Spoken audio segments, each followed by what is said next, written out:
एक ने एक दिवस शरीराची माती निश्चित ठरलेली.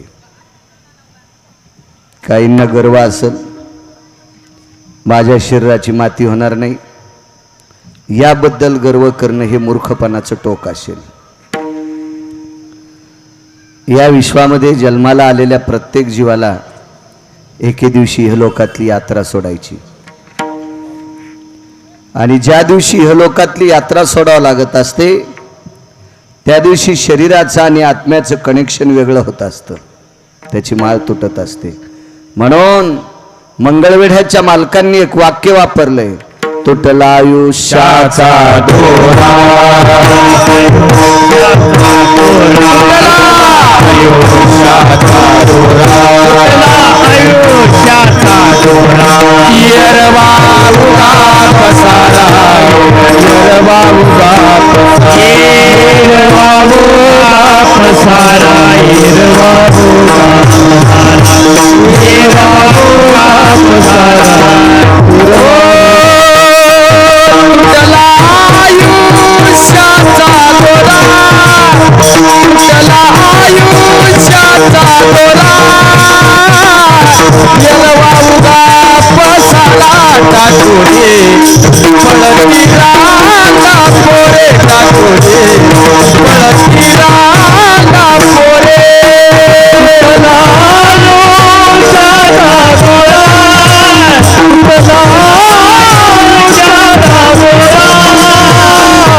तुटला आयुष्याचा दोरा, एरवा उगा पसारा. सांगा त्यांना, आयुष्याची माळ तुटत असते त्या दिवशी पूर्ण पसारा व्यर्थ ठरत असतो. त्याला किती कोटी रुपयाचं घर आहे, त्याला पद किती होतं, त्याच्याकडे संपत्ती किती आहे, त्याच्या मागे पुढे माणसं किती होते, हे कसल्याही प्रकारचा विचार केला जात नाही. फार काही झालं तर पाहुणे येईपर्यंत वाट पाहतात, आणि पाहुणे आले रे आले की काढा काढा म्हणती याचा झाला भूमी भार. त्याला घरातून बाहेर काढतात. माणूस मृत्यू पावल्याच्या नंतर त्याचं वजन वाढत नाही, त्याचा कुठला भार होतोय तर त्या शरीरातनं बाहेर पडलेली दुर्गंधी हे त्याच्या कुटुंबातल्या लोकांना घातक ठरती. म्हणून सरळ सरळ माणसं म्हणतात, काढा काढा म्हणती याचा झाला भूमिभार. त्या कुटुंबातली माणसं सोयरी सज्जन आप्तेष्ट हितेशी सगळे एकत्रित येतात. इष्ट मित्र सज्जन सर्व एकत्रित येतात, आणि सगळेजण विचार करतात आता याला बाहेर काढायला पाहिजे. आणि मग बाहेर ठेवायची जागाच ती आहे, झाला प्रेत रूप शरीरा,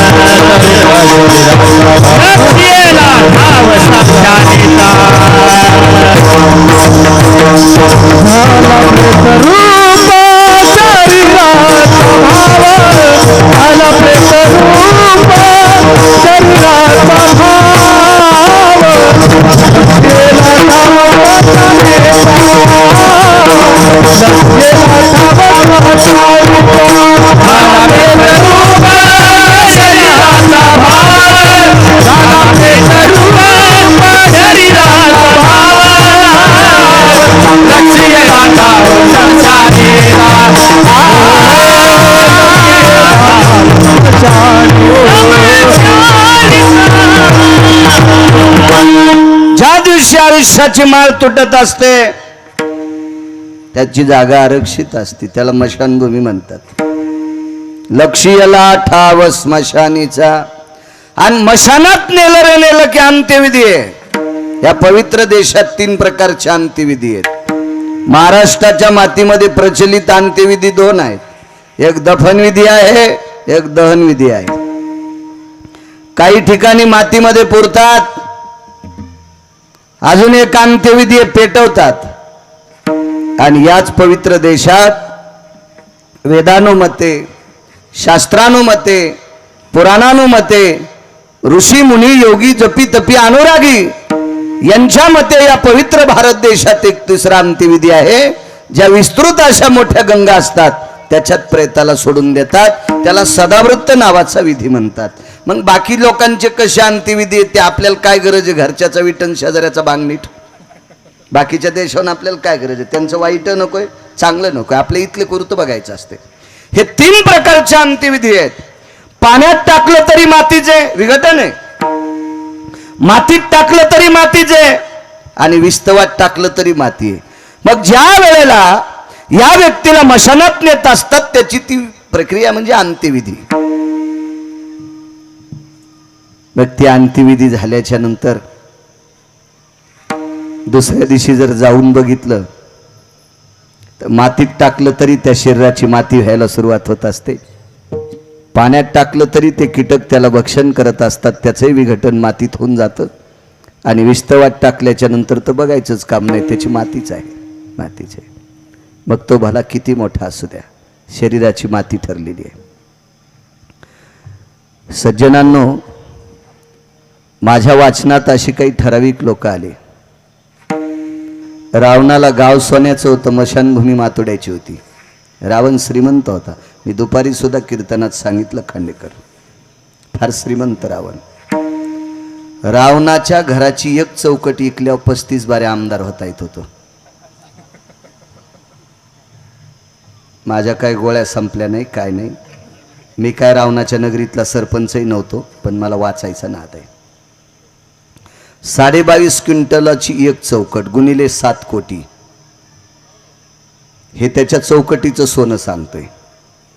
मी दुपारी सांगितलं त्याच्या गावाचा गावकोस, आपण ज्याला कंपाऊंड म्हणावा, आदरणीय लहाने सर, 269 किलोमीटर लांबीचं भिताड होतं. उंची 11.5 फूट होती, रुंदी 4.5 फूट. भरीव सोन्याचं होतं, भरीव सोन्याचं. एवढ्या वैभवात राहणारा रावण, पण मशानभूमी मात्र मातोड्याची. चला, कुबेर नावाचा एक व्यक्ती आहे. हाही फार मोठा श्रीमंत व्यक्ती होता. वारकरी संप्रदायानं कुबेराला अनन्य साधारण महत्व दिलंय. संपत्ती जर कोणाची असेल तर कुबेराचं नाव दाखिलंय. देह हे काळाचे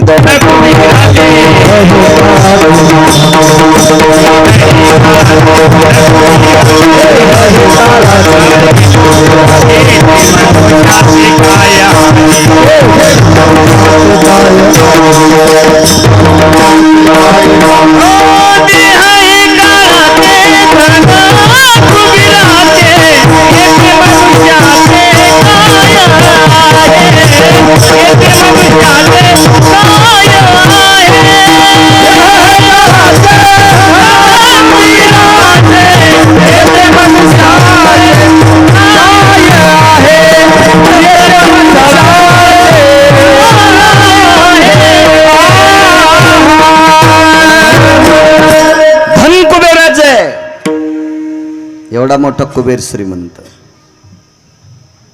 पंढरपुरातल्या मालकानं त्याच्याकडनं द्रव्य उष्ण घेतलंय, त्याचा व्यवहार चालतोय.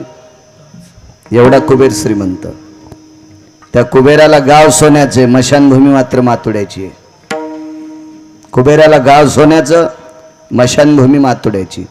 रावणाला गाव सोन्याचं, मशानभूमी मातोड्याची. इंद्राला गावही सोन्याचं, माणसं मरत नाहीत, त्याच्याकरता माती करायचं कामच नाही. तिथं काय होतं माहितीये का? बँकेत 1 कोटीच्या गाडीत गेलेल्या माणसाला किंमत नाही, त्याच्या खात्यावर पैसे किती आहेत त्याला किंमत आहे. 1 कोटीच्या गाडीत बसून गेला एक सुमळ्या. फुगे सोसायटीचा अध्यक्ष होतो, मोकार टेकन चौघीत लुगडं एक. काही काही असे जास्त असतात ना, जिल्ह्यापेक्षा तालुकाच मोठा, कलेक्टरला कळत नाही कुठं बसावं. असं एक फुगराट गेलं, 1-1.5 कोटी रुपयाची गाडी त्याची, त्याला बसायला. त्याला आपण थोडे पैसे दिले, ते काय घेणे त्याच्यावर आपल्याला. त्याचे ते 2 दारूजे उघडायला सुमळे. मॅनेजरनं त्याच्या तोंडाकडे पण पाहिलं नाही. एक सामान्य म्हातारा आलं शेतकरी, धोत्र गुडघ्या इतकं होतं, खोसलेलं होतं, खांद्याला खोऱ्याची माती लागलेली होती, नाथ हॉस्पिटलला आणली होती डिलिव्हरीसाठी.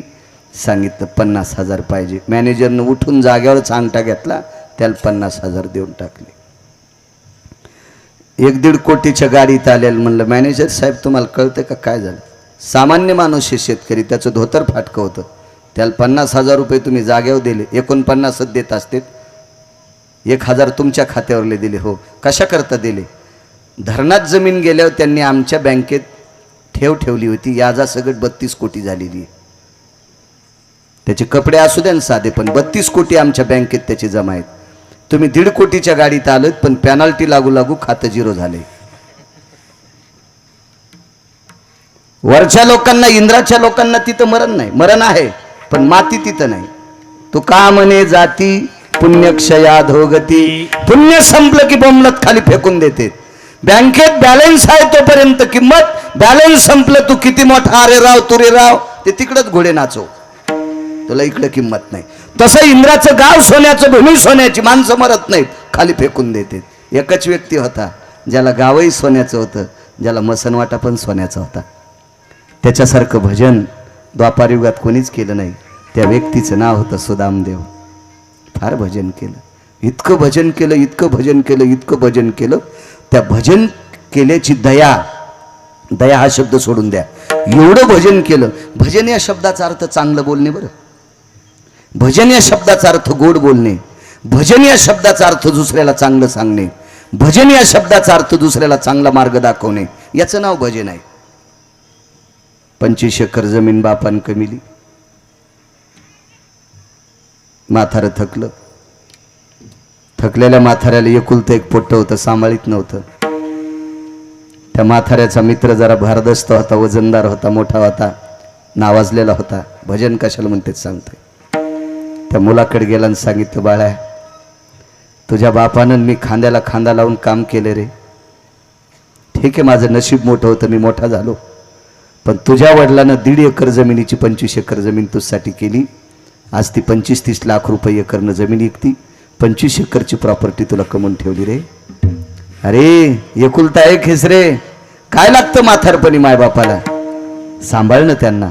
एका प्रतिष्ठित माणसानं सांगितल्याच्या नंतर पोरग बापाला सांभाळू लागलं. एखादं पोरग जर मायबापाला सांभाळीत नसेल आणि एखाद्यानं सांगितल्यावर पोरग जर मायबापाला सांभाळीत असेल तर असं समजायचं त्यानं पंढरपूरच्या 1 कोटी वाऱ्या केल्या आणि काशीच्या 1 कोटी वाऱ्या केल्या. दुसऱ्याला चांगलं शिकवणं हे सुद्धा भजन आहे, हे सुद्धा भजन आहे. नाही तर शास्त्र वाचायलाय, पुस्तकं वाचायलाय, ग्रंथ वाचायलाय, भजन करायला आणि दुसऱ्याचं इचकायलाय, हे त्याचा परमार्थ न दिला जातो. पुढीलाचा घात इतकी कसे, पुढीलाचा घात इतकी कसे,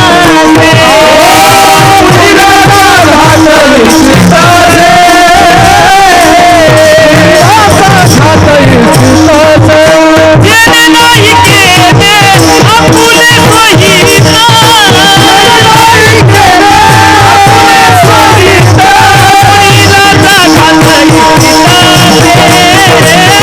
पुढीलाचा घात इतकी कसे, पुढीलाचा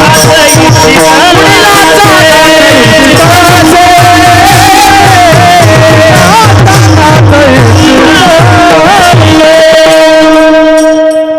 जेणे नाही केले आपुले सोहित, पुढीलाचा घात विच्छित असे. ह्यांना भजन कसं म्हणता येईल? निष्ठेनं भजन केलं त्या व्यक्तीने, इतकं भजन, इतकं भजन. त्या भजनानं पंढरपुरातला मालक लाजला. कर्ज झालं देवाच्या डोक्यावर. काय करावा? विश्वकर्मा नावाच्या व्यक्तीला पाठविलं आणि सांगितलं अत्यंत गरीब भजने आहे, त्याचं गाव सोन्याचं करा. आणि गाव सोन्याचं केलं पप्पू देवा. अर्बुज क्विंटल सोनं उरलं. अर्बुज आकडा कळायचा नाही. एकावर 18 शून्य दिल्यावर काय म्हणते सांगता येतं का? चार्टेड अकाउंटंट आहे का इथे एखादा CA, त्याला शंकू म्हणतात.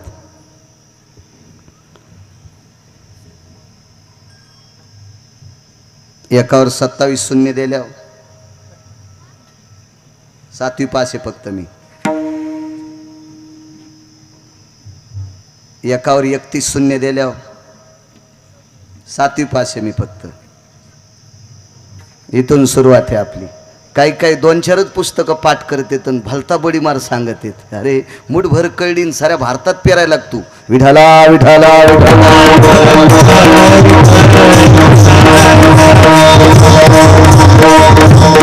खरवाम खरवाती जायतेनम पराय जायतेन कनाम अर्बुजाम सांख्यन मुच्छते नाम दमडी कवडी अडका खडका लाल पै ढबल पैसा. हे फक्त जुन्या लोकांना कळण लाल पैन डबल पैसा. ज्यांच्या पॅन्टीवाल्याला काय कळणार आहे ते. अर्बुज आधी क्विंटल सोनं शिल्लक उरलं प्रभू. अख्खं गाव सोन्याचं झालं, काय करू. उरलेलं सोनं भजन करणाऱ्याला दिलंय, त्याचं मसनवाटा सोन्याचा कर. अख्खा मसनवाटा सोन्याचा, गाव सोन्याचा. त्या वारकऱ्याचं नाव होतं सुदामदेव. सुदामदेव फार निष्ठावंत व्यक्ती, निष्ठावंत व्यक्ती, निष्ठावंत. या सुदामदेवाचा भाऊ एका राजाची स्तुती करीत होता, तर त्यावेळेला 6.5 किलो सोनं ऐकल्यावर जितके पैसे येतात तितक्या पैशाची त्याची बायको साडी नेसत होती. इतका श्रीमंत. आणि नंतर सुदामदेवाचा भाऊन त्यांची भाऊजाई अशा मंदिरात थाटी घेऊन बसले भीक मागायला. आणि सुदामदेवानं विठ्ठलच्या मालकाचं भजन केलं. त्या भजनाच्या ताकदीवर गाव तर सोन्याचं झालंच, पण मशानभूमी सुद्धा सोन्याची झाली. शरीराची होय माती सांगतोय प्रमोद बुवा. कालांतराने एके दिवशी सुदामदेव जात राहिले आणि अंत्यविधी सोन्याच्या मशानभूमीत झाला. आस्ती संचयासाठी जगाचा मालक गेला. विटेवरचा मालक द्वापारयुगातले कृष्ण परमात्मा रडत होते. लक्ष्मीने विचारलं, का रडता प्रभू. रमा, हे लक्ष्मी, ऐक ऐक ऐक. ज्याचं गाव मी सोन्याचं केलंय, ज्याची मशानभूमी सोन्याची केली, तरी पण तो मृत्यू पावल्याच्या नंतर त्याच्या शरीराला भडाग्नी लावला. अग्नीचे प्रकार 14 आणि 9 सांगतात. मुख्यतः अग्नी वैशानर नावाचा अग्नी. पोटातला अन्न पचवतो त्याला जठराग्नी म्हणतात. पाण्याला जाळतो त्याला वडवानळ नावाचा अग्नी म्हणतात. आपण रोजचं यज्ञ करतो त्याला हविष्याग्नी म्हणतात. आणि माणसाला पेटवतात त्याला भडाग्नी म्हणतात. मशानी नेवोनी भडाग्नी देवोनी येती परतोनी माघारे. माणसाच्या पोटात सुद्धा अग्नी. हिवाळ्यात जर एखादा माणूस थंडीच्या काळात आपल्याला जर बोलत असेल ना, तर पाणी जसं उकळत असताना पाण्यावर जशा वाफा येतात, तशा बोलताना सुद्धा माणसाच्या तोंडातून वाफा येत असतात. एक जठराग्नी नावाचा एक अग्नी माणसाच्या ह्याच्यात आहे. आणि हा अग्नी ज्या दिवशी शांत होत असतो का, त्या दिवशी त्याला भिंतीला टेकावं लागत असते. त्याच्या कपाळाला एक नाणं लावलेलं, 10-5 लोक तर रडायला वगैरे वगैरे, हे त्या अवस्थेत त्याचं प्रेतात रूपांतर होत असते. मग एवढा मोठा जगाचा मालक त्या ठिकाणी रडत होता आणि सांगितलं, रमा, ज्याचं गाव सोन्याचं आहे, ज्याची मशानभूमी सोन्याची आहे, त्या सुदामदेवाच्या शरीरामध्ये एका तिला इतकं स्वर्ण नाही, पूर्ण शरीराची माती झाली. म्हणून शरीराची होय माती, शरीराची होय माती, शरीराची होय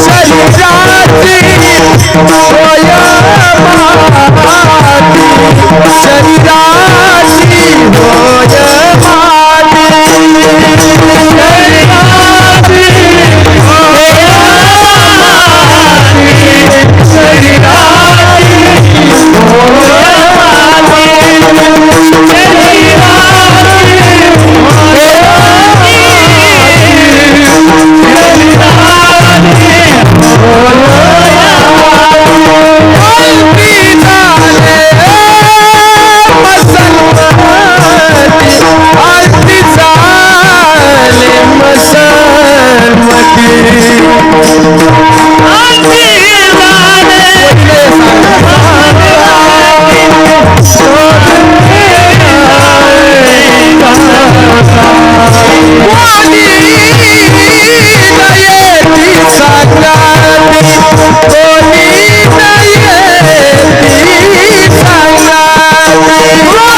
किती मोठे सुदामदेव.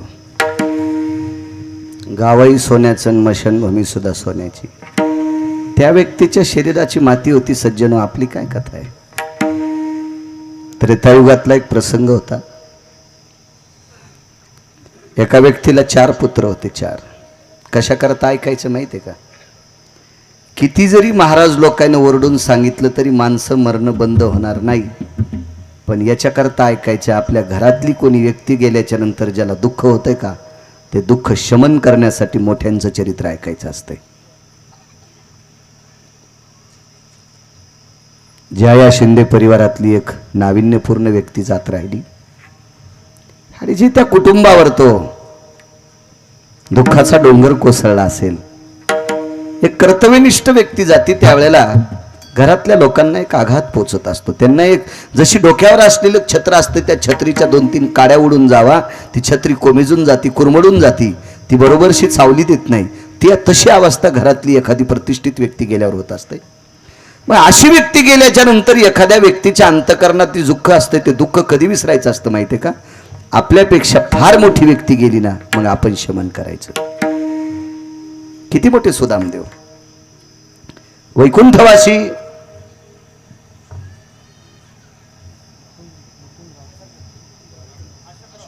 अशोकराव, हे अशोकराव विश्वाच्या मालकाच्या सानिध्यात विलीन झाले. दक्षिणेच्या मालकाचा निरोप आला. जावं लागलं त्या निरोपाला सामोर.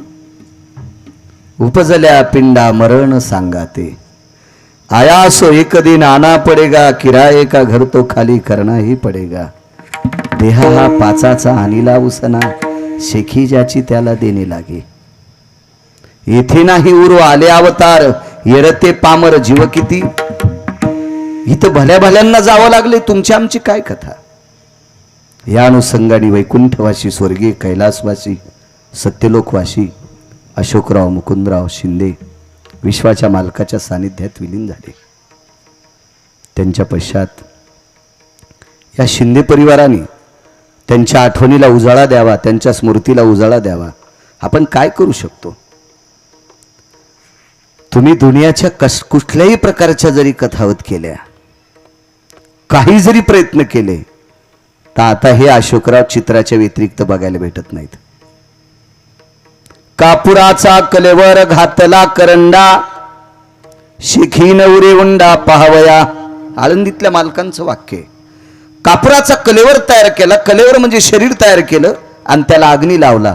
शेखी नवरे उंडा पाहावया.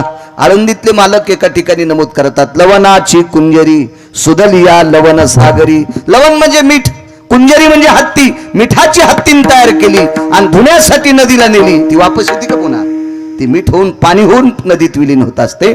तसं एकदा हे शरीर पंचतत्वाला समर्पित केलं रे केलं की ते बघायला भेटत नसते. अग्नी कर्पुराचे वेळी काय उरली ती काजळी, काय उरली ती काजळी, काय उरली ती काजळी. अग्नी कर्पुराचे वेळी काय उरली ती काजळी, काय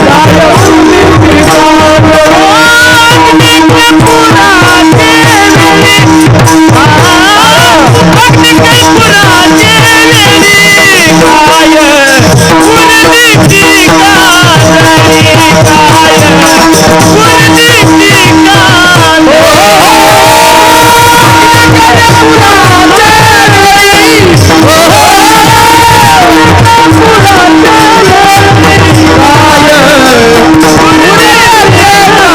ती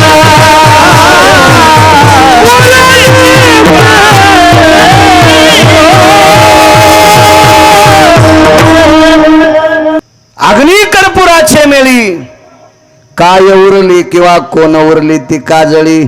ठाईची समाप्ती झाली जैशी. ज्या ठिकाणी कापूर पेटवला, कापूर जळाल्याच्या नंतर तिथं काही अवशेष शिल्लक राहत नाही, फक्त काजळी ती आकाशात विलीन होत असते. तसं हे शरीर एकदा पंचतत्वाला समर्पित झालं की प्रश्न मिटला. हे अशोकराव ब्रह्मांडाच्या मालकाच्या सानिध्यात विलीन झाले. त्यांच्या या प्रथम वर्ष श्राद्धानिमित्त आजच्या कार्यक्रमाचं आयोजन आदरणीय आकाश पाटील त्यांचे सुपुत्र मोठ्या श्रद्धेने भावयुक्त अंतकरणाने आपल्या वडिलांच्या स्मृतीला उजाळा देण्यासाठी कार्यक्रम करतात. याच्याकरता त्यांना धन्यवाद. जगात खूप कार्यक्रम आहेत, खूप कार्यक्रम आहे, कितीतरी कीर्तन. एखाद्याच्या ठिकाणी कीर्तन करत असताना मला सुद्धा पप्पू बुवा लाज वाटते. असा काही चांगला कार्यक्रम केला तर त्याचं वर्णन करावं. एका व्यक्तीचा वाढदिवस आणि कीर्तन मग आठवलं. कीर्तनात मी 5-10 वेळेस त्याचं नाव घेतलं, एकही माणूस रिस्पॉन्स देत नव्हता. मलाच असं कसं तरी वाटलं, एवढा खर्च केलाय त्यानं, त्याचं नाव घेतल्यावर कसं काय. एका घरी मला बोलवलं, म्हणलं का हो त्याचं नाव घेतल्यावर तुम्ही कसं काय मानित नव्हतात. खरं सांगू का म्हणले, पावसाळ्यात जर कुत्रं आमच्या पोर्चमध्ये बसलं तर ते कुडकुडं नाही म्हणून आम्ही पोर्चमध्ये कुत्र्याला बसू देतो, पण तो नालायक जर दारात आला तर आम्ही त्याला दारात येऊ देत नाहीत. आणि कीर्तनात तुम्ही त्याचं नाव घेतलं, बापरे म्हणलं अवघडच काम झालं. म्हणजे कुत्रे इतकी पण त्याला किंमत नाही, त्याच्या वाढदिवसाला मग कीर्तन. अशा सुद्धा भंगीऱ्याची कीर्तन आहेत ना. वर्णन तर करावंच लागतंय, त्याबद्दल काही नाही. पण ज्याची श्रद्धा आपल्या आईवडिलावर आहे, वारकरी संप्रदायात अनन्यसाधारण महत्व आहे. विश्वातला सर्वात मोठा देव जर कोण असेल तर मायबाप आहेत. सज्जनो, जुनी लोक फार शिकलेली नव्हती, पण एका तिळा इतकी चुका करत नव्हते. माणसं जास्त शिकले म्हणजे शहाणे आहेत का? या शिमिटाच्या डोंगरात राहिले म्हणजे लय शहाणे आहेत का? उलट हे मायबापाला जवळ घेत नाहीत. पप्याची मायन पप्याचा बाप एकटेच, दोनच तोंडन खिचडीन बोंड. आणि नुसत्या गप्पा आणतात मायबापासाठी. का नाही आणलं वडिलाला? त्यांचे फरचीहून पाय घसरत आहेत. मग एका घराला फरची करूच नको सोमळ्या. नाही त्यांना का नाही, इथं शहरात कोणी बोलत नाही म्हणून आवडतच नाही, तिकडच येड्या बाबळीत ठेवतो का? आणि त्याच्या संपत्ती तू बंगला बांधून इथं राहतो, झोपीत बोकांडीवर बंगला पडन एका दिवशी. विठाला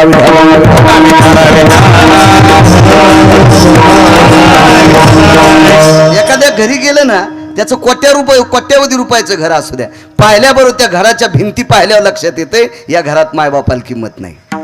तशा घरचा वारकऱ्यानं चहा पिणं म्हणजे रोगर पेल्या इतकं पाप आहे. विठाला विठाला काय अर्थ नाही. दम नाही कीर्तनाला, दम नाही भागवतायला, दम नाही रामायणाला, दम नाही प्रवचनाला, दम नाही दिंड्याला, दम नाही फेरायला, आणि कमी नाही मंदिरायला. गुण कोणाला आहे?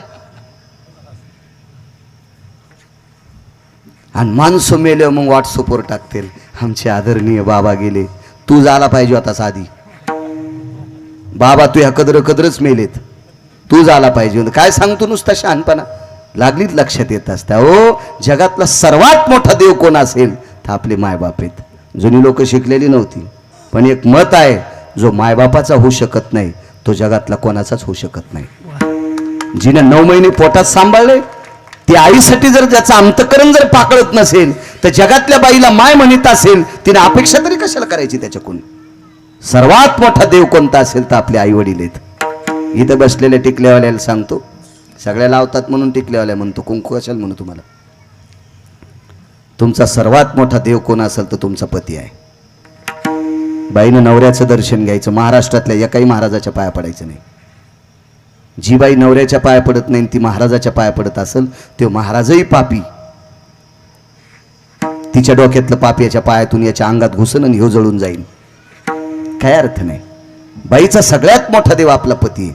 जे आपल्या पतीची आदरानं सेवा करते का, तिला काशीतला मालक मानतो आणि पंढरपुरातला मालक मानतो. जी आपल्या पतीची निष्ठेनं सेवा करत नाही तिला जगातला कुठलाही देव मानित नाही, कुठलाही देव मानित नाही. बसलेल्या टिकल्यावाल्या सुनांना सांगतोय, ज्या सासू सासऱ्यांनी आपल्यासाठी काबाड कष्ट करून संपत्ती कमवली का माझ्या माईंनो, ध्यान देऊ नाही का? ज्या सासू सासऱ्यांनी काबाड कष्ट करून आपल्यासाठी संपत्ती कमवली ना, त्या सासू सासऱ्यांचं म्हातारपणातलं जीवन लेकरासारखं असतंय. एक लक्षात घ्या, एक उष्ण म्हणून तरी करत जा. जिला म्हातारं व्हायचंय तिनं तरी सासूची सेवा करा. जिला म्हातारं व्हायचंय तिनं तरी सासऱ्याची सेवा करा. आणि ज्याला तरुणपणात जायचंय, सुनियाच्या आधी जायचंय, त्यानं सासू सासऱ्याची बिलकुल सेवा करू नका. जगातले सर्वात मोठे देव आपल्या घरातले ज्येष्ठ लोक आहेत. आणि त्यांची सेवा केल्याच्या नंतर विटेवरच्या मालकाची पूजा केल्याचं पुण्य प्राप्त होते. काशीतल्या मालकांची पूजा केल्याचं. हा, घरातल्या सासू सासऱ्याला वेळेला जेवायला नाही आणि महादेव कोरडा होऊ देणं. पहाटपासून वलाच घागरीवर घागरी सुरूच त्याच्या अंगावर. महादेवाला बेलाचं वजन आणि पांडुरंगाला तुळशीच्या मंजुळाचं वजन आणि घरातल्या लोकांना टाइमला चहा नाही. कशाला करती द्वारका, कशाला करती चतुरा, कशाला करती सावित्री, कशाला करती मंजुळा? काय अर्थ नाही त्याला. आपल्या घरातल्या ज्येष्ठ लोकांना जे मानतात का ती माणसं देवाला आवडतात. चला पुढे सांगतोय. जेवढ्या आदराने आकाश पाटलांनी आपल्या वडिलांचं पुण्यस्मरण वर्षश्राद्ध करता, तुम्हाला द्यावे तितके धन्यवाद. का तुम्ही जसा आपल्या वडिलाविषयी आदर ठेवला तसाच तुमच्या सानिध्यातल्या तुमच्या मित्रांनी सुद्धा त्याच्यातल्या 2 लोकांनी जरी आजच्या कीर्तनाच्या माध्यमातून जोपासला तर कीर्तन झाले असं सफल झाले. कोणीतरी आदर्श वडिलांचा घ्यायचा. विश्वातलं सर्वात मोठं तुटणारं अंतकरण जगातलं कोण असेल तर माय आणि बाप आहे.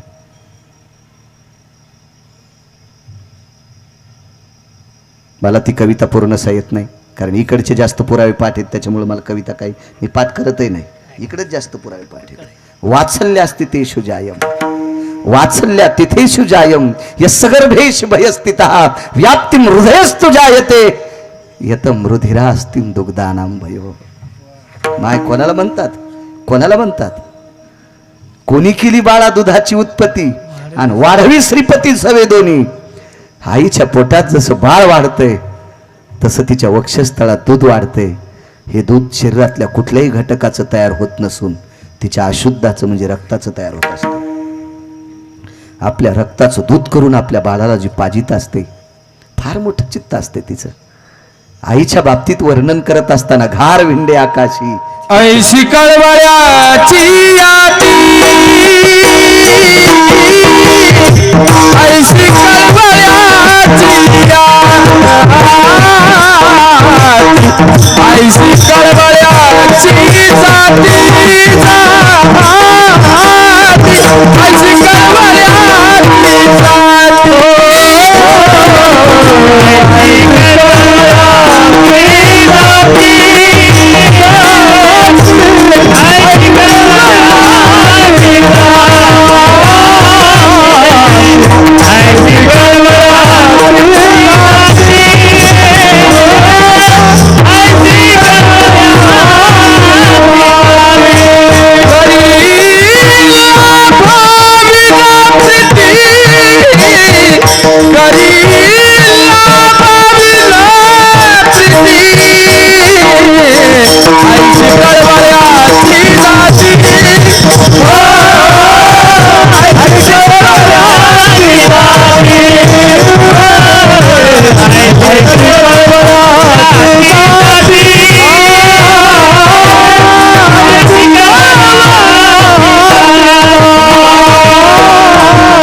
सर्वात मोठं नाविन्य आहे. एका आईला देव भेटला आणि देवाने तिला विचारलं काय पाहिजे तुला. तिने सांगितलं देवा तू मागितलं ते देशील का? हो. माझ्या आयुष्यातले काही दिवस माझ्या लेकराला देऊ टाक. माझ्या आयुष्यातले काही दिवस माझ्या लेकराला दे आणि त्यांचं आयुष्य सदृढ कर. ही मागणी माईची. आजच्या कीर्तनातून एक विनंती करील आकाश पाटील तुम्हाला. ज्या माऊलीनं अशोकरावांच्या खांद्याला खांदा लावून प्रपंच केला त्या माऊलीचा एक आधारवड निष्ठून गेला. जीवनात मालक गेल्याचं दुःख तिला होऊ देऊ नका. एक कोट्यावधी यज्ञ केल्याचं पुण्य तुम्हाला प्राप्त होईल. तिच्या सुखदुःखात वेळोवेळी तिला विचारत जाते आईला माय जेवलीस का. लय मोठी ताकद येते, फार मोठी ताकद आहे, फार मोठं वैभव येते. तितकी श्रीमंती जगात कुठली नाही. जाता जाता तितकं सांगेल त्या माऊलीला विश्व सांभाळून समजून सांभाळा. संपला विषय. हाच तुमच्या जीवनातला परमार्थ. एका व्यक्तीला 4 पुत्र होते. 4 पुत्र.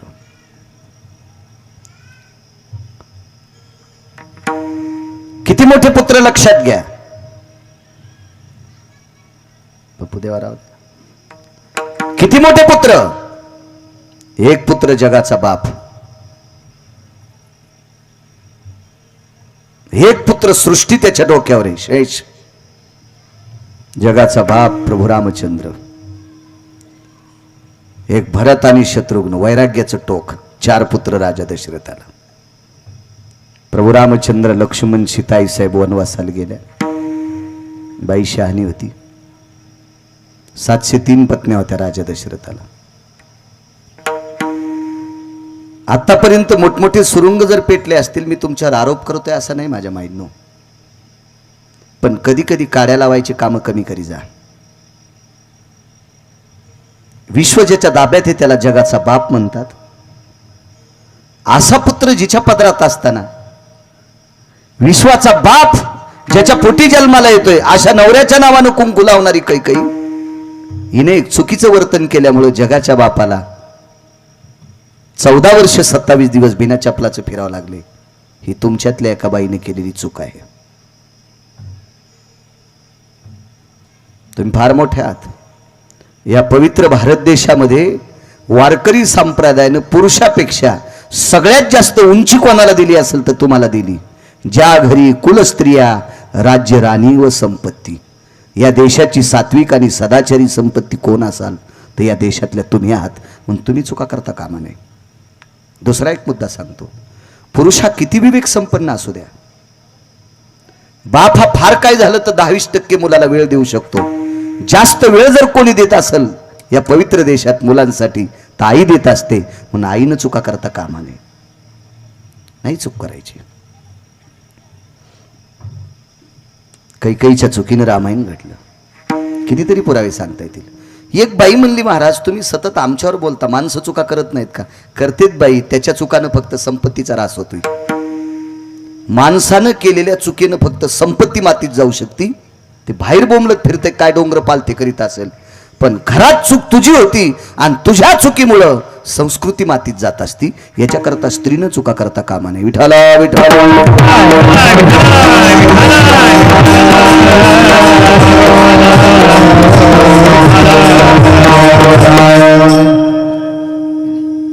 भरत नंदीग्रामाच्या ठिकाणी आहे. राम, लक्ष्मण, सीता वनवासात आहेत. 14 वर्ष 28व्या दिवशी अयोध्येत प्रवेश झाला. एके दिवशी महर्षी वशिष्ठ आले. शरीराची वही माती सांगतोय. आले, शहानिशा झाली, चर्चा झाली आणि मग ठरवलं. नव्याने राज्य सुरू झालं. एके दिवशी प्रभू रामचंद्र नव्याने राज्य सुरू झाल्याच्या नंतर पहाटे स्नान झाल्याच्या नंतर आईच्या दर्शनाकरता गेले माझघरात. माझघर कशाला म्हणते सांगता येते? माझघर, राणीवासा, भाषा सगळ्या यावा पण आपली सांभाळून यावा. माझ्या आळंदीतल्या मालकाला भाषा 56 येत होत्या. 56 भाषेचा केलासे गौरव, पण वर्णन मराठीच 1 नंबरचं केलं. ये मराठीचे नगरी ब्रह्मविद्येचा सुकाळू करी, किंवा माझा मराठाची बोल कौतुके अमृतातेही पैजा जिंके. भाषा 56 येत होत्या, 56, पण वर्णन मराठीचं. इथं 1-2च भाषा येते. आमचा एक मित्र मुंबईला राहत होता, त्याला 72,000 पगार. गावाकडे आल्या म्हणायचं good morning, good evening, good night. अरे म्हणलं कशाचं खावा कळत नाही रे मला. ठेवून तुला कळत नाही गुड मॉर्निंग? काय कळन म्हणलं, मी 7वी पास आहे आणि ते मी एकाच नदीचं वाकून पाणी पेलेलं आहे का नाही फक्त महाराज. त्याला 72,000 पगार. 71,000ची महिन्याला पेत होतं. ते 1000 रुपये खात्यावरले काढता येत नाहीत म्हणून ठेवा लागत होते. तर ते गावाकडे आल्या मला 1-2 भाषा बोलायचं. अरे मी म्हणलं जरी तुला इंग्रजी येत असेल पण तू आणि मी एकाच शेतातली ज्वारी खाल्ली. या सर्वसामान्य माणसाला मराठीत बोल आणि मुंबईतलं वैभव मराठीत सांग, तू अजून उंच जाशील. तुला 1.5 लाख रुपये पगार होईल. 72,000 पगार. तू यासारखे मी शिकावताल झुपितो म्हणलं. हे फुकट कळण शेंडी वळवळ. बाकीच्या भाषा शिकू नये कोण म्हणते? आपली सांभाळून शिका. एका माणसानं 500 लुगडे वाटले बाजारात. 500 लुगडे वाटले. सगळे लोक म्हणले वा वा वा वा, गरीबाच्या बायकेला साडी चोळी वाटली. पण मी विचारलं तू ह्या बायकोला आधी घेतली का? नाही. थोतरीत आणायला पाहिजे सोमळ्या तुया. आधी आपली बायको झाकावा आणि मग दुसऱ्या स्त्रीला वस्त्र द्यावा. त्याला म्हणतात पुरुषार्थ. हिची 17 जागेवर साडी वाटली आणि लोकांच्या बायकाला साड्या वाटायला नुसत्या प्रसिद्धीसाठी. निबर दांड्यान हाणायला पाहिजे पाठीमध्ये. विठाला विठ्ठल.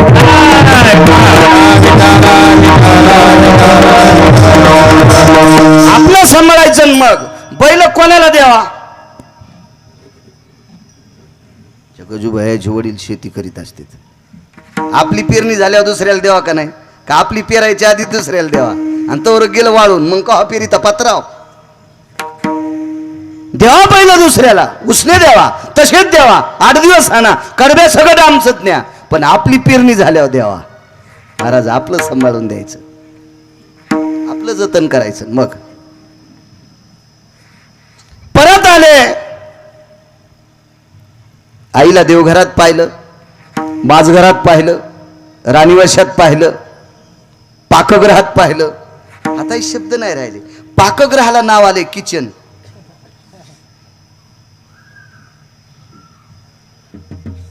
अहो बँकेत एक बाई गेली पैसे उचलायला, करा सहित लावा शाही.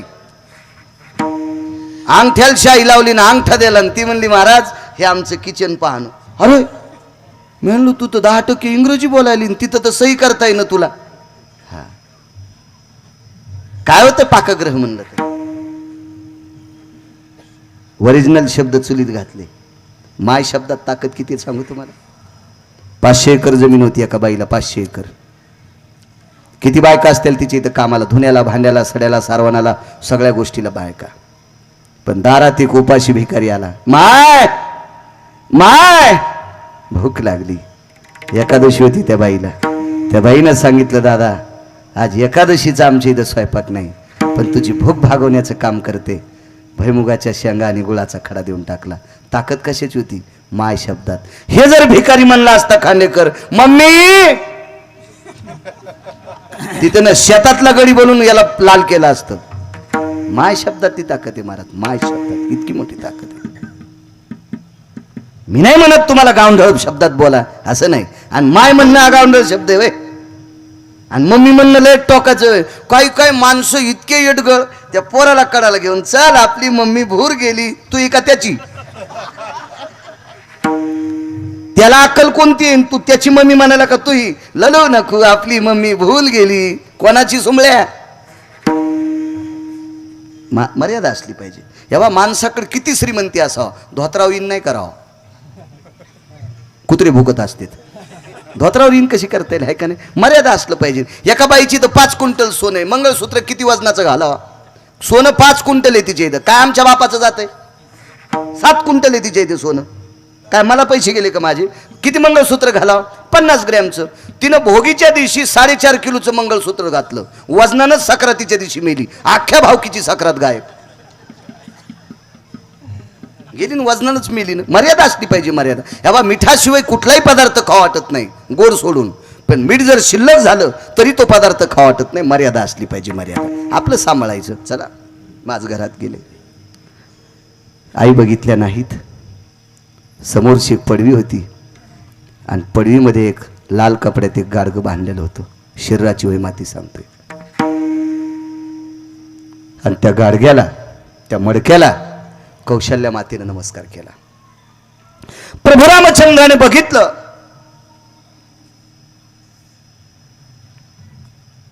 आईला प्रणाम केला आणि विचारलं माय आई ग तू वरे नमस्कार केला याच्यात काय. त्याला कळत नव्हतं का. मुंगी के पाव में घुंगरू बाजे वही अल्ला सुनताय. विठ्ठल जळीस्थळी भरला रीता ठाव नाही उरला. आज मी दृष्टीने पाहिला विठ्ठलची विठ्ठल. जळीस्थळी काष्टी पाशाने सर्वत्र पाहून बघतो. कणाकणात त्याचं अनुरूप भरलेला आहे. मग त्याला माहित नाही त्या मडक्यात. पण आईला विचारला आई याच्यात काय ग. कौशल्याचे डोळे भरून आले. रामचंद्र तू ज्यांच्यापासून जन्माला आलास त्या राजा दशरथाच्या शरीराच्या अस्थी आहे त्याच्यामध्ये. आई कशा करता ठेवल्यास का. अरे तुम्ही वनवासाला गेलात, तुमच्या हाताने अस्थी विसर्जित करावा असा तो भाव आहे. वशिष्ठाला पुनश्च आमंत्रित केलं. चर्चा विनिमय झाला. एक दिवस काढला आणि शरयूच्या तीरावर विस्तीर्ण असा मंडप दिला आणि अस्थि विसर्जनाचा कार्यक्रम ठेवला. 4 सुना येता. सीता आहे, उर्मिला आहे, श्रुतकीर्ती आहे, मांडवी आहे, राम आहे, लक्ष्मण आहे, भरत आहे, शत्रुघ्न आहे. 8 जण, 4 सुना 4 पुत्र. आणि या सर्वांच्या हातात ते मडकं आहे, त्याच्यात आस्ती आहेत राजा दशरथाच्या. आस्ती म्हणजे शरीराचं राखुंड, शरीराचं मातुड. आणि शरयू नावाच्या गंगेच्या पात्रामध्ये ही राख घेऊन जात असताना शरयू नावाची गंगा रडत होते. वशिष्ठाने विचारलं, रुदंती को भवा, हे शरयू तू कशा करता रडतेस? तर शरयूने सांगितलं वशिष्ठांना, गुरुवर्य, अनंत पाप्यांचं पाप धुण्याची ताकद माझ्यात आहे. गंगा किती पवित्र, आणि ही पवित्र ज्याच्या अंगठ्यातून जन्माला आली त्याला राम म्हणतात, त्याला विष्णू म्हणतात. विष्णू म्हणजे राम आहे, त्याला राम म्हणतात, राम. मग ज्याच्या अंगठ्यातून गंगा जन्माला येते तो राम किती श्रेष्ठ असावा. आणि हा श्रेष्ठ राम ज्याने जन्माला घातला तो राजा दशरथ किती श्रेष्ठ असावा. शुद्ध बीजा पोटी फळे रसाळ गोमटी. हो, किती श्रेष्ठ आहे राजा दशरथ. तुला म्हणायचं काय शरयू? मला एकच म्हणायचंय, ज्याच्यापासनं गंगेला जन्माला घालणारा पवित्र पुत्र जन्माला येतो त्याच्या पित्याच्या शरीराचे पुन्हा शरीर तयार करा ना, त्या राखुंड्याचं पुन्हा शरीर तयार करा. साखरेचा नोहे ऊस आम्हा कैसा गर्भवास. कल्पना आहे सज्जनांनो, नियत आहे. ऊसापासून साखर तयार होणारे कारखाने जगात खूप आहेत. ऊसापासून गुळ तयार होणारे जगात युनिट भरपूर आहेत. पण गुळापासून ऊस तयार होत नाही. आणि महाराज, साखरेपासून ऊस तयार होत नाही. ऊसापासून साखर तयार होईल पण साखरेपासून ऊस तयार नाही. एकदा हे शरीर पेटवलं रे पेटवलं, काम संपलं.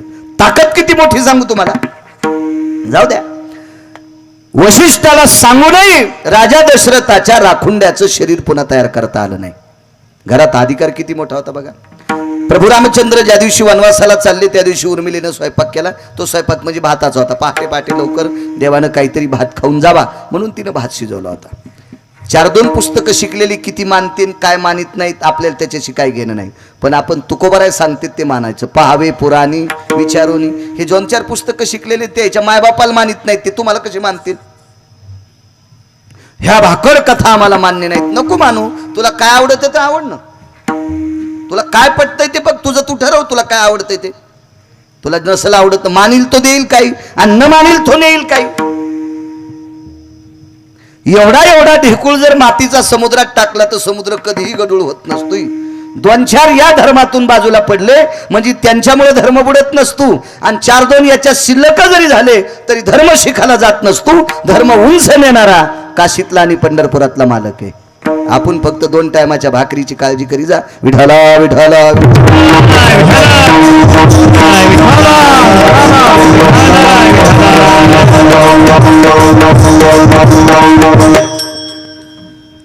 स्वयंपाक केला पण जेवायला प्रभू नाही बसले. 14 वर्ष 27व्या दिवशी कौशल्यनं सांगितलं, लखन जी उर्मिलेला भेटायला झाले रामचंद्र.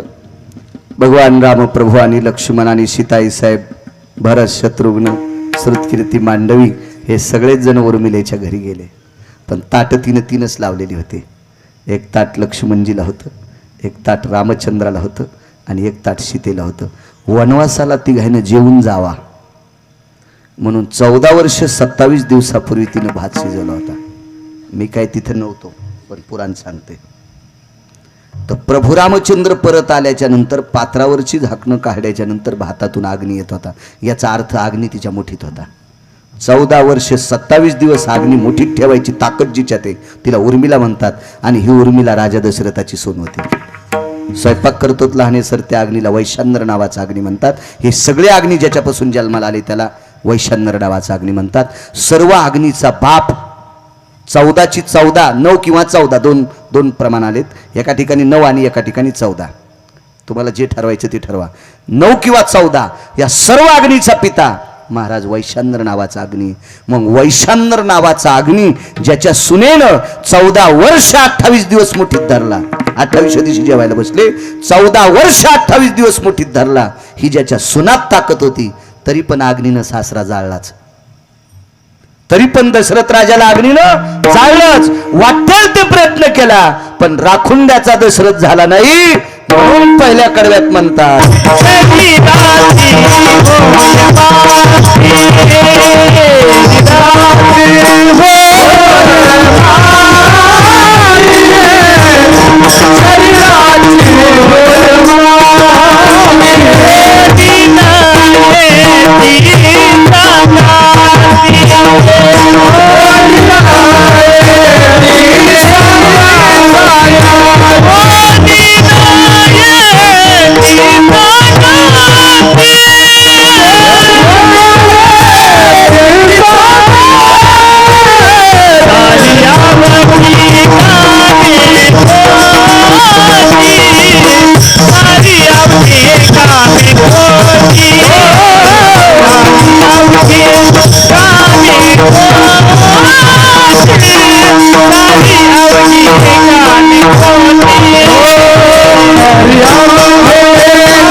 विठाला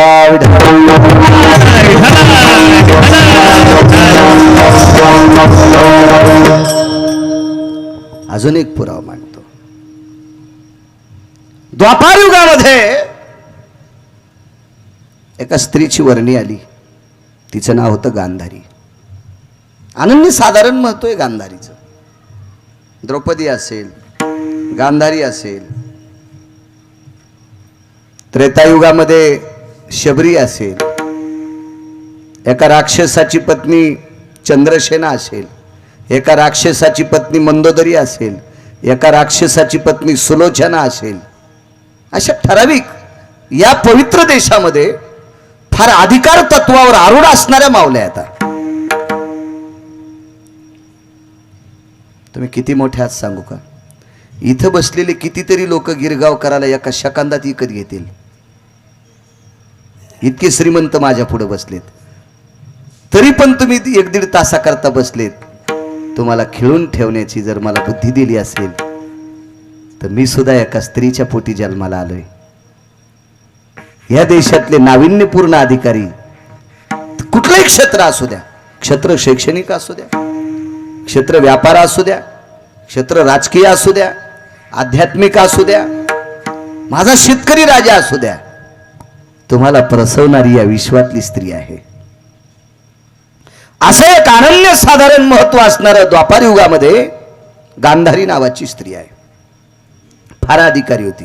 गांधारीला एका पुराणानं फक्त चूक काढली तिची.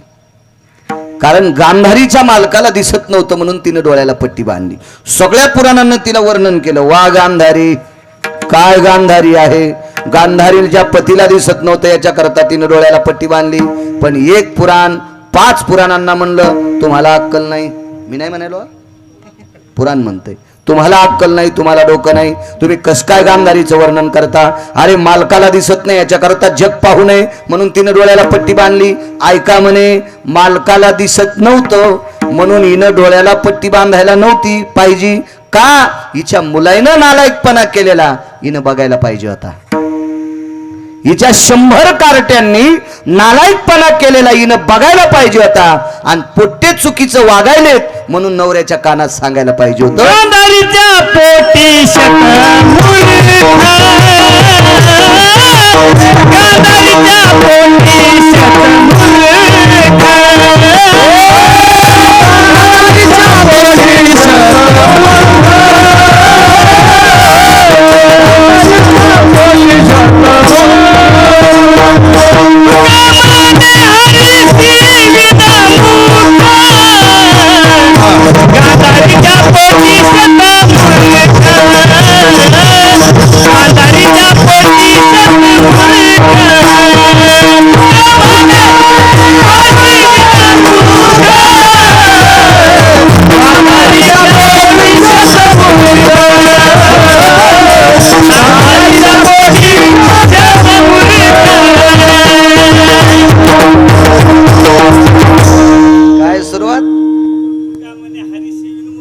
क्या बात आहे. तुका म्हणे हरीशी विनमुख, गांधारीच्या पोटी शतमूर्ख.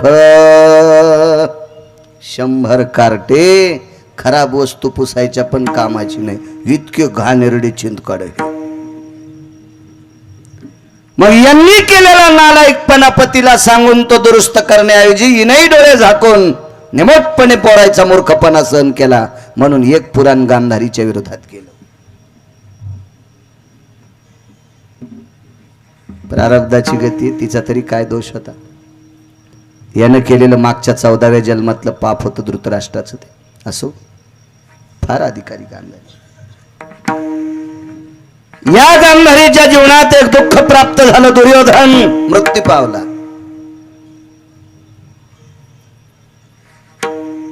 गदा मारली भीमानं, मारला दुर्योधन. कांतीप्रिया नावाची दासी आहे गांधारीची. माणसं काही लोक कोणामुळे तरी मोठे झाले बरं.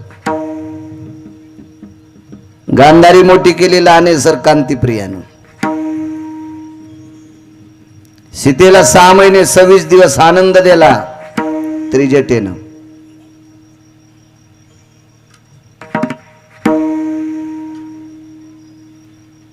कुंतीची एक दासी होती. कुंतीचं मोठेपण जोपासलं. तिचं नाव होतं धात्री. जगात एक नंबरची गायनिक होती. तिच्यासारखी प्रसूती क्षेत्रामध्ये गायनिक जगात बाई झाली नाही. नुसत्या भारतात नाही, पृथ्वीवर जितके देश आहेत एकाही देशामध्ये धात्रीसारखी बाई विद्वान कोणी नव्हती. इतकी गायनिक क्षेत्रात धात्री विद्वान. आणि ही कुंतीची दासी होती. माणूस मोठा होत असतोय सोबतच्या लोकांमुळं. रावण इतका मोठा झाला स्वतःच्या ताकदीने नाही. रावणाकडे एक अशी विद्वत्ता होती. रावणाला माहित होतं आपल्याला जर मोठं व्हायचं असेल तर चांगली माणसं जवळ करा. मग रावणानं 127 विद्वान जवळ घेतले होते. म्हणून रावण इतका मोठा झाला, इतका मोठा झाला. यमधर्म त्याच्याकडे बघून हाय हाय करीत होता. 127 लोक. आतापर्यंत जो बी कोणी मोठा झाला असेल ना, एक तर चांगल्याला आपल्याजवळ बोलवा, आणि चांगला जर आपल्याजवळ येत नसेल तर आपण चांगल्याकडे जा, आपण निश्चित मोठे होऊ. पण बऱ्याच लोकांना चांगल्याला आपल्याकडे येऊ द्या वाटत नाही, आणि त्याच्याकडं काय जायचं. मग तू गौरीच होणार. कोणती गौरी? इरखंडी. काही गौऱ्या पेटिल्यावर पेटत्यात, इरखंड्या कोरक धुपत्यात, त्याच्या खिचडी होत नाही, बिडी पेटत नाही. सांगू नये म्हणा कीर्तनात बिडी काहीच नाही, काहीच नाही. अशी इरखंडलेली गौरी होते. जातच नाहीत ना. जोपर्यंत माणूस चांगल्याकडे जात नाही का तोपर्यंत मोठा होत नाही. चांगल्याच्या सानिध्यात गेलं पाहिजे माणसानं. आतापर्यंत जी जी मोठी माणसं झालीत का ती कोणाच्या तरी आश्रयानं झालीत, कोणाच्या तरी आश्रयानं. हा, ते मानित नसतील हा त्याचा मूर्खपणा आहे. ते मानित नसतील एखाद्याला हा त्यांचा मूर्खपणा आहे. पण माणूस स्वयंतत्वावर मोठा होऊ शकत नाही. त्याला काही ना काहीतरी लागतंय. आणि मोठ्याच्या सानिध्यात गेलं की माणूस मोठा होत असतो. ज्वारीत निघलेले उंदर तुम्ही ठोता का मारिता? मारिता. घरात निघलेले उंदर तुमच्या बंगल्यात निघल्यावर तुम्ही उंदर धरायची प्याड आणली ना, त्याच्यावर शेंगदाणे टाकीत आणि उंदीर गेला की चिटकून बसतो त्या प्याडला. मेडिकलवर भेटतात ना ते, भेटतात ना ते उंदर धरायची प्याड. मग कुठेही उंदर निघू द्या, आपण मारतो का नाही? आणि उंदीर जर गणपतीपाशी निघला तर काय करता तुम्ही? मोदक खाऊ घालता का नाही? मग एरवी उंदर निघल्यावर आपण त्याला मारितो, आणि हाच उंदीर गणपतीपाशी निघला की आपण त्याला मोदक खाऊ घालतो. मग उंदर गणपतीपाशी गेल्यावर मोदक खातेत. मग ह्या 2-2 पायाच्या उंदरानं तरी चांगल्या लोकांकडे गेलं पाहिजे ना. लोक तुम्हालाही मोदक खाऊ घालतेत ना. विठाला विठाला.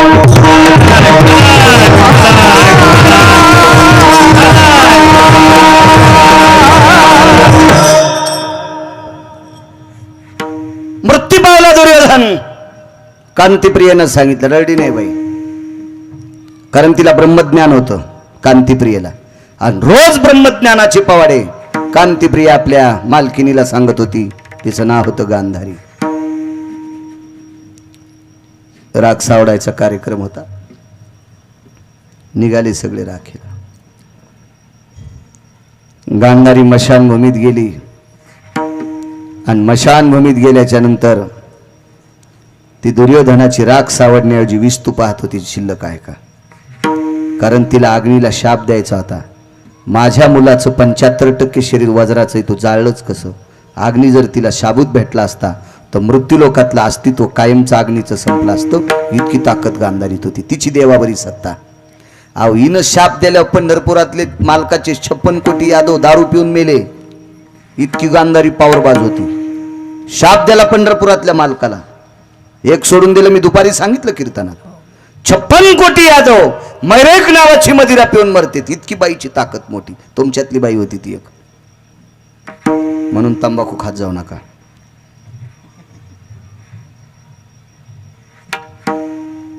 नाही खायची तंबाखू बाईनं. तुम्ही म्हणताल आमचे मालक खातील, नका ताण घेऊ त्याचा, पण तुम्ही खाऊ नये. इतकी तंबाखू घाणेरडी सांगितली स्त्रीच्या बाबतीत. 4 श्लोक आहेत त्याच्यासाठी. 4 श्लोक. मी पुरावा सापडल्याशिवाय एकही गोष्ट सांगतो. तुम्हाला एक सांगू का? घोडं किती भारीचं घ्या, एखादी गोमाशी बसू देत आहे, पण गाढव बसूच देत नाही. त्याला नाही शेपटीनं आणली तर ती तितकी जागा घासीत आहे, पण गोमाशी मारितच. तसा पठ्या पुराणातलं गाढव आहे. नाही, मला गाढव म्हणल्यावर तुम्ही हसायले. गाढवाचं कीर्तन ऐकणारे कोण? खसखस पिकली तुम्हाला मी गाढव म्हणल्यावर, आहे का नाही? चला, विनोद सोडून द्या. मी पुराणातलं गाढव आहे. इतकी घाणेरडी तंबाखू. अहो मी 90,000ला मसड आणली एकदा. म्हशीचं दूध सकाळी 7:30 वाजता बाजारात गेलो, मी दूध काढून घेतलं, 9.5 लिटर दूध दिलं, तिथंच थांबलो. त्याला म्हणलं 90 काय घेतो, 91,000 रुपये देतो, पण मला संध्याकाळचं एकदा दूध काढून दे. संध्याकाळी पण 9.5 लिटरच दूध. आणि मग 7:30 वाजता टेम्पोत मसड टाकली, गावाकडे आणली. सकाळी दूध काढायला गेलो तर शिपभर पण नाही निघलं. मी म्हणलं सकाळी 9:30 संध्याकाळी 9:30, मग सकाळी 2-4 लिटर तर निघावं. डॉक्टरला बोलिलं, म्हणले महाराज एकच चूक झाली, तुमच्या शेजारी कोणी तंबाखू खात आहे का? म्हणलं आमच्या शेजारी एक बाई तंबाखू झोपताना खाती आणि उजाळड्यावर थुकती, आणि तीच आमच्या म्हशीच्या गोठ्यात गेली. तिच्या तोंडाचा म्हशीनं वास घेतल्यावर कायमचं दूध देणं बंद केलं. कायमचं. 90,000 रुपये जशाल तसे मातीत गेले. तुरीचे पैसे होते, पुन्हा ते शेतीतले होते, कीर्तनाचे नव्हते, काय नव्हते, तुरीचे पैसे होते. हो, त्या एका तुरीत रक्त होतं घामाचं, आहे का नाही? तुरीचे पैसे होते. दृष्टांत संपला.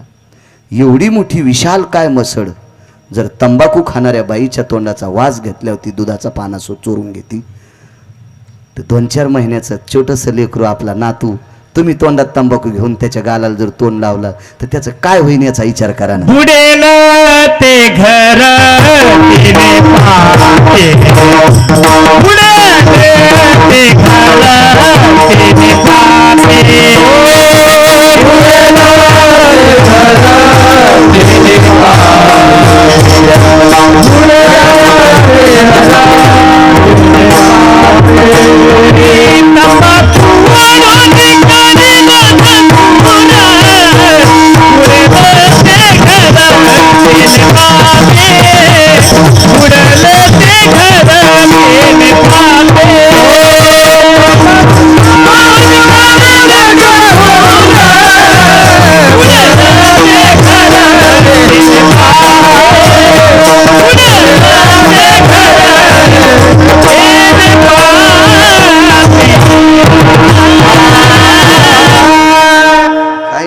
काढतोयच वाघ मात्र.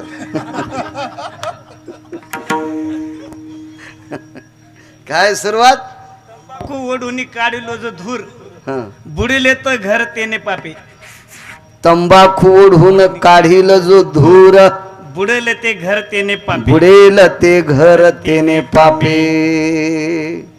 नाही करायला पाहिजे व्यसन. काय बाई सात्विक होती गांधारी. अग्नी विचकला नाही सापडला, हृदय तुटलं, राखुंड ओलं झालं.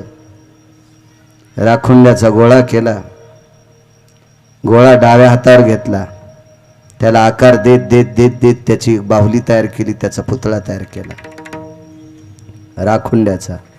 राखुंड होतं दुर्योधनाच्या शरीराचं. त्याची आई गांधारी मशानभूमीत आहे, त्याचा पुतळा तयार केला आणि आवाज दिला, कृष्णा. दुपारी हेच चरित्र सांगितलं होतं, पण येगळ्या बाईचं सांगितलं होतं. हो, एक गहून प्रकार बो वेगवेगळं सांगितल्यावर आनंद वाटतोय. ती शिक्षण महर्षाची आई पत्नी होती. जगात 1 नंबरचा शिक्षण महर्षी, त्या व्यक्तीचं नाव होतं महर्षी सांदीपनी. त्याच्यापेक्षा जगात कोणी मोठा नाही. कारण पंढरपुरातला मालक 12 वर्ष 9 वर्ष ज्यांच्याकडे शिकला ते महर्षी सांदीपनी होते, त्यांची पत्नी. त्याविषयी राखुंड्याचं चरित्र सांगितलं होतं. आता सांगतोय गांधारीचं.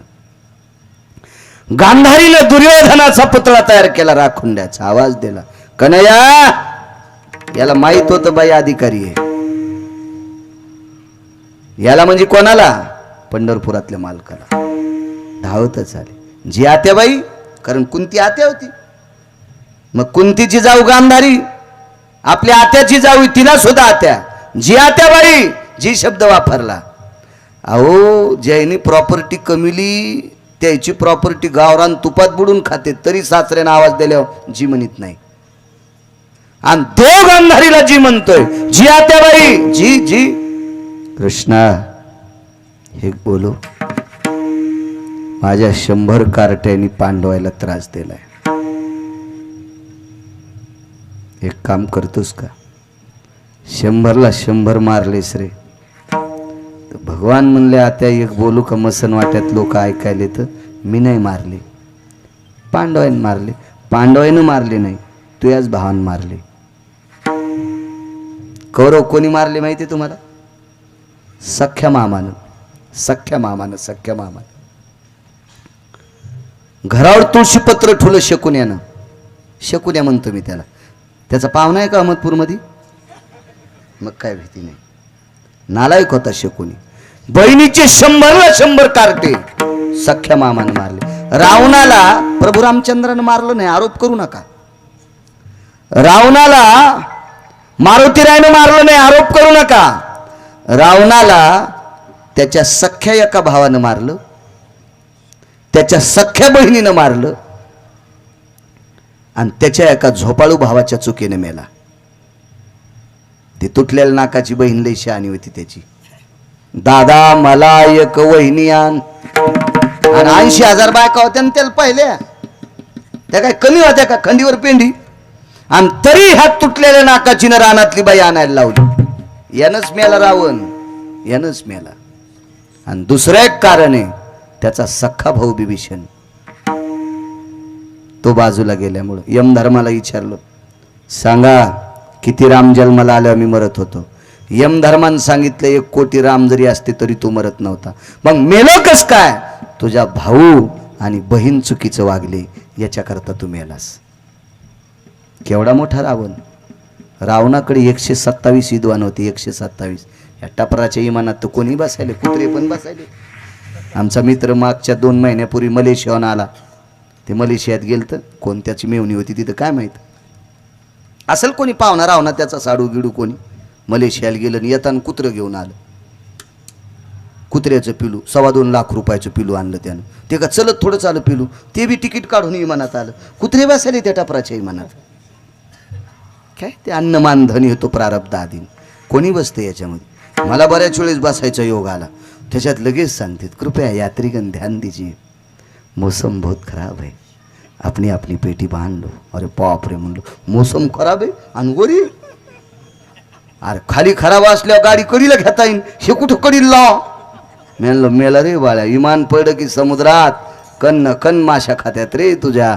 तू अख्ख्या महाराष्ट्रातलं तूप खाल्लं बाळू, साऱ्या माशा तुला हाडा सगट खात्यात. नाही माझ्यावर घेतल्या इतकी खसखस पिकती. तुम्ही नाही ती मनात बसत का कांडेकर? तुम्ही सगळे बसतात का नाही? आहे का नाही? तत्वकुंभ नावाचा व्यक्ती इतका विद्वान होता. त्यानं रावणाच्या नगरीत एक 14 विमान तयार केले. त्या विमानाला विशिष्ट प्रकारच्या स्त्रीचा पाय लागला की विमान जळत होतं. तिथं सीतेचं पातिव्रत्य सिद्ध झालं, तिथं सीतेचं सौभाग्य सिद्ध झालं. आणि त्रिजटेने सांगितलं, ए राम जिवंत. सीतेनं सांगितलं, रामप्रभूचं डोकं कापून रावणानं आणलंय, राम जिवंत कस काय? ऐक म्हणे, ह्या विमानाला विधवा स्त्रीचा पाय लागल्यावर विमान जळतंय आणि तू विमानात बसल्याच्या नंतर विमान जळत नाही. याचा अर्थ कापलेलं डोकं खोटं आहे, तुझ्या कपाळावर चुकून जिवंत आहे. सौभाग्य सांगायची ताकद त्या विमानात होती. हे तत्वकुंभ नावाच्या व्यक्तीने विमान तयार केलं. अशी 127 लोक विद्वान होते रावणाकडे. घरच्या लोकांनी फोकला रावण. चला, भगवान सांगतात, आई साहेब तुझे 100 पोरं मी नाही मारले, पांडवांनी नाही मारले, तुझ्या शकुनी नावाच्या भावाने मारलेत. हाडवैर होतो, वैरले लांबून चलत असते. जरासंधाच्या हाडाच्या गोट्या केल्या, शकुनीनं गोट्या दगडावर घासल्या. ते सोक्ती नावाचा खेळ, लुडो नावाचा खेळ. लुडो लुडो लुडो बटन दाबलं की गोटी पालथी सोयीची होती. तशा 4 गोट्या तयार केल्या. हाडवैर होतं. पांडवांनी गोट्या फेकल्या की पालथ्या पडत होत्या आणि कौरवांनी गोट्या फेकल्या की सोयीच्या पडत होत्या. कारण या जरासंधाला पांडव वनवासाला धाडायचे होते आणि याच शकुनीला जरासंधाचा मित्र असल्यामुळं कौरव संपवायचे होते. म्हणून ह्या गोट्याचं नाटक होतं. हाडवैर होता, हाडातून तिथपर्यंत वैर, त्याचे हाडं विरत नव्हते. जाऊ द्या, पुढे सरकतोय. पण मशानभूमीत तुम्हाला काय सांगू आत्याबाई? असू दे कृष्णा, एक ऐक. आतापर्यंत माझ्या 100 कार्ट्यांनी पांडवांना त्रास द्यायलाय, सगळे मेलेत. मरू दे सगळे, पण आता दुर्योधनाच्या शरीराचा पुन्हा दुर्योधन तयार कर. धर्माच्या डोक्यावर छत्र धरील दुर्योधन, धर्माच्या डोक्यावर छत्र धरील तो. ऐक ऐक ऐक, तू कृष्ण ऐक, कर्याला जिवंत. तर भगवंतानी राजकारणातल्या 2 नंबरच्या डॉनकडे पाहिलं. माझ्या वाचनात 5च राजकारणी आलेत. 5च. त्याच्यातला 1 नंबरचा कृष्ण आणि 2 नंबरचा विदुर. मग ते कनक वगैरे वगैरे वगैरे वगैरे पुढे सोडून द्या. 5वा राजा होता रयतेचा राजा छत्रपती शिवाजी महाराज. 5 डॉन झाले. 5 विदुर काकाकडे बघितलं आणि काकांनी मान हलवली. भगवंताने विचारलं, राजकारणातला 1 नंबरचा जे डॉन कृष्ण असतील तरी विदुर काकाला विचारल्याशिवाय राजकारणातलं एकही पाऊल पुढे टाकत नव्हते. इतकं मात्र नाविन्य होतं विदुर काकाकडं.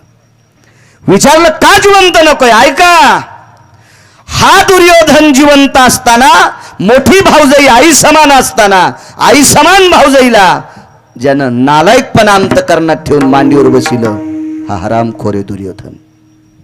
दुसरी गोष्ट, या देशातली पवित्र स्त्री झाकावा याच्याकरता देवानी वस्त्रात रूपांतर केलं. कौरवे पांचाली सभे माझी आणली, वस्त्रहरणे वस्त्र कैशी झाली माऊली. पांडुरंगे येई ओ पांडुरंगे, जीवाचे जीव लगे येई ओ पांडुरंगे. आणि दुःशासनाच्या हाताने द्रौपदीचे वस्त्रहरण करणारा हाच दुर्योधन आहे. याला पुन्हा जिवंत करू नको, पुन्हा महाभारत घडल. भगवान आले आणि मशानभूमीत गांधारीचे पाय धरले. आईसाहेब, दुर्योधनाला जर जिवंत करता मला आला असतं तर त्रेतायुगात दशरथ राजाला मी पुन्हा जिवंत केलं नसतं का? आईसाहेब, आत्याबाई, दुर्योधनाला जर मला जिवंत करता आलं असतं तर 7व्या अवतारात माझे वडील माझ्या पश्चात मृत्यू पावले. मी परत गेल्याच्या नंतर राजा दशरथाच्या अस्थी शरयू नावाच्या गंगेत स्वतःहून विस्तृत केल्या. मला सांगा, मला दशरथाचा माणूस पुन्हा राजा दशरथ करता नसता आला का? माफी असावी. आणि मशानभूमीत गांधारीचे पाय धरले, पण दुर्योधनाच्या शरीराचा पुन्हा दुर्योधन केला नाही का? एकदा शरीराचं मातुड झालं की पुन्हा त्याचं शरीर होत नाही. शरीराची